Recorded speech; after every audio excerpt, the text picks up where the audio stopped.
It's that time again. Even more suspenseful than the season-ending cliffhangers on your favorite shows is the cancellation watch, as television networks decide which programs will or won't return next fall.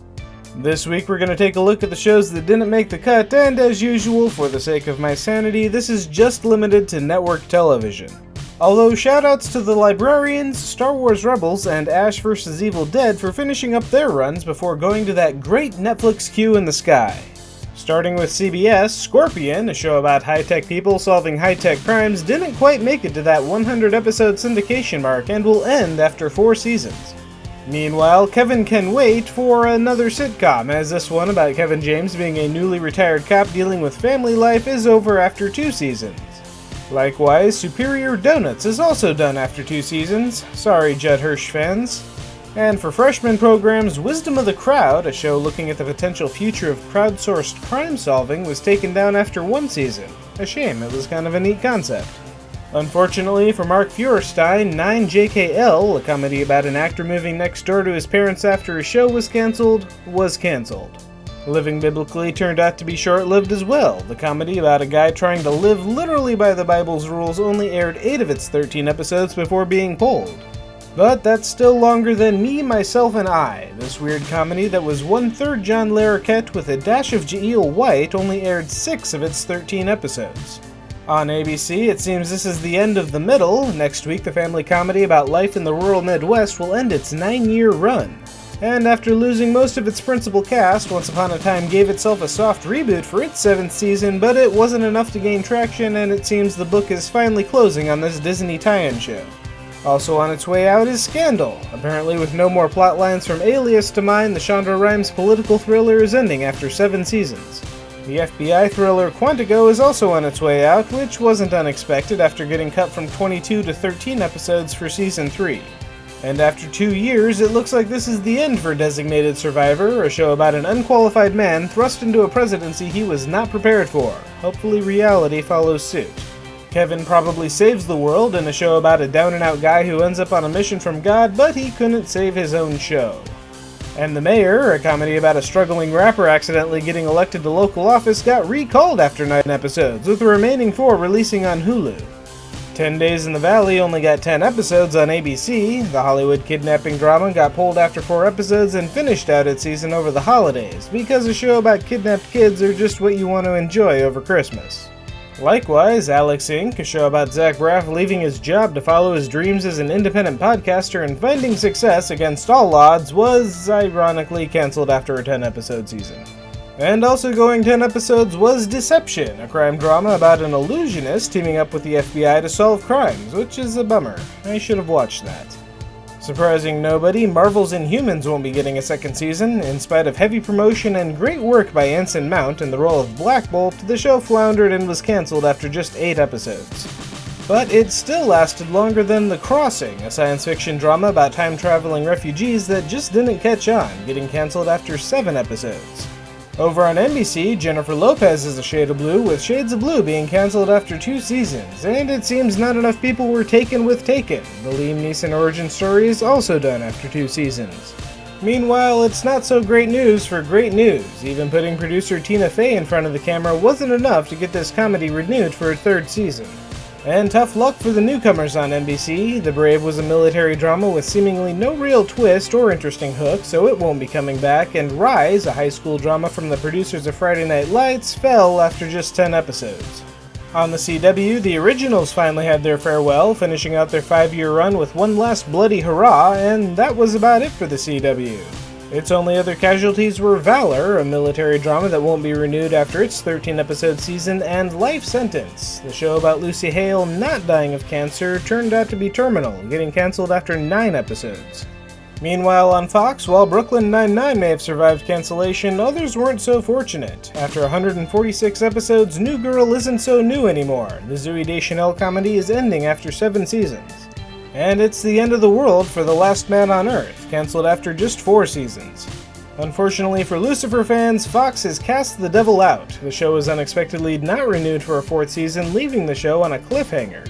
And Fox didn't just get rid of the devil, they got rid of The Exorcist too. The TV sequel to the classic movie was excommunicated after 2 seasons. Finally, The Mick, a sitcom that I would have loved to catch up on if I could find it anywhere on the internet, has been cancelled after 2 seasons. And an honorable mention to Gotham and Lethal Weapon for both managing to avoid cancellation by the skin of their teeth. The future of Lethal Weapon was up in the air after the firing of star Clayne Crawford, but an unexpected replacement by Sean William Scott, of all people, has given the show a second lease on life. It wasn't just Lethal Weapon's future at stake either, though. Competing with it for the last open spot in Fox's schedule was Gotham. It seemed that the hiring of Scott spelled doom for Gotham City, but in the end both shows made it through, with Gotham getting the chance to cross that 100-episode mark and wrap up the Batman origin story with a 13-episode final season next year. And if that's not enough Batman for you, EPIX has greenlit Pennyworth, a new series for 2019 about young Alfred. The 10-episode drama will feature the legendary butler during his younger days working with Thomas Wayne in 1960s London. While the show is being produced, directed, and written by Gotham alumni Bruno Heller and Danny Cannon, it's unclear if Pennyworth will be set in the Gotham continuity or be its own thing. And that's not the only new announcement on DC adaptations. Warner Bros. Announced this week that Doom Patrol will also be joining the DC Universe lineup. Produced by Greg Berlanti, Doom Patrol will be a 1-hour live-action drama that'll seemingly share a continuity with Titans, with Cyborg being the joining factor. Meanwhile, on the real-life side of comic book drama, things have gotten strange around Stan Lee. Since the passing of his wife last year, the life of the 95-year-old comic book legend has been thoroughly upended. Over the last several months, reports have been circulating about elder abuse from the people surrounding Stan as conflicts erupted between lawyers, handlers, friends, and family, either trying to protect or exploit the aging icon. Last month, Stan filed a lawsuit against a former business associate for, among other things, stealing his blood to be used as ink for signed books, and that seems to be only the beginning. This week, Stan filed a $1 billion lawsuit against POW Entertainment, the company Stan formed in 2001 to produce various Stan Lee-related media. The lawsuit claims that POW executives conspired against Stan to take advantage of his failing health and mental state to fraudulently steal his identity in order to broker a deal that would sell POW to a Chinese company. In particular, the lawsuit alleges that Lee was manipulated into signing away exclusive rights to his image, name, and likeness to POW, as opposed to the non-exclusive licenses he has utilized for his entire career as a celebrity. Along with filing the lawsuit, Lee has also taken steps to regain control of his social media presence. On May 12th, it appears that Stan made his first tweet for himself and has since reached out to his fans for help in reclaiming his Facebook and Instagram. Of course, since Stan Lee is 95 years old, legally blind, and obviously dependent on somebody, it's impossible to tell exactly who is really behind any given tweet or what their interests are.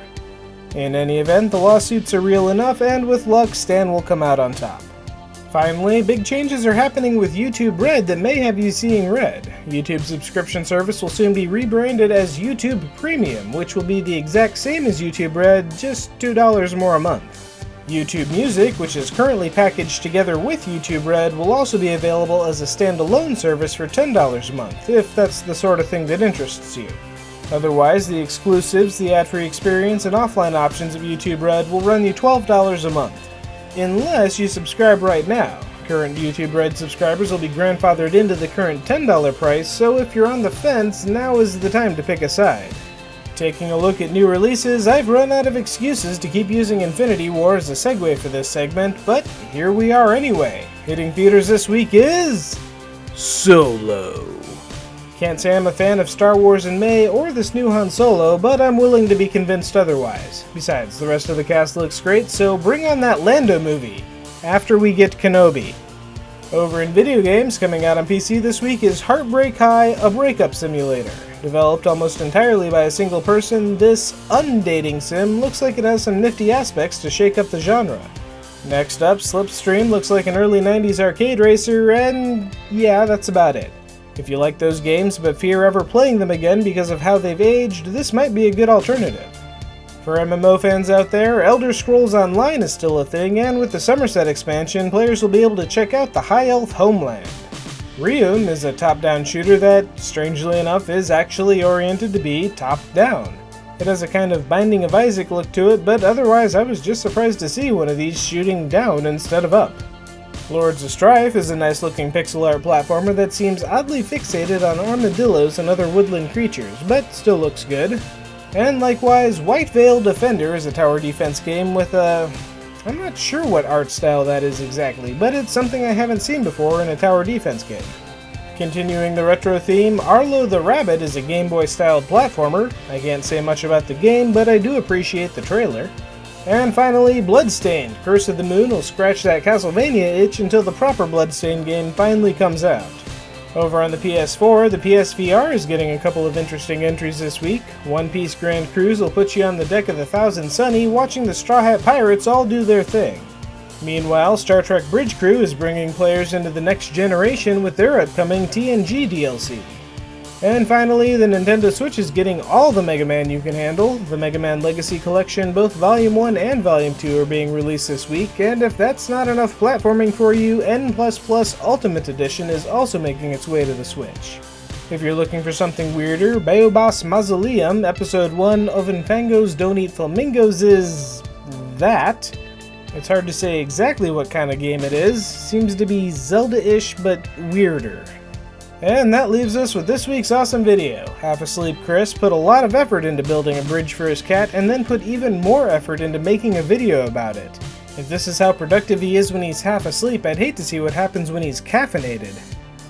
Back then he was practically made out of rubber, but now he's just had his 8th birthday and well, he's not such a spring chicken anymore. I just don't want to risk him falling again, and so I'm going to build him a bridge. And not just any bridge. I'm gonna build him the Golden Gate Bridge. And that's everything for this week, so what shows are you most bummed about getting cancelled? Let me know in the comments. Be sure to like this video and definitely subscribe to my channel if you already aren't. Share this video with a friend or even a bunch of strangers and have a great week!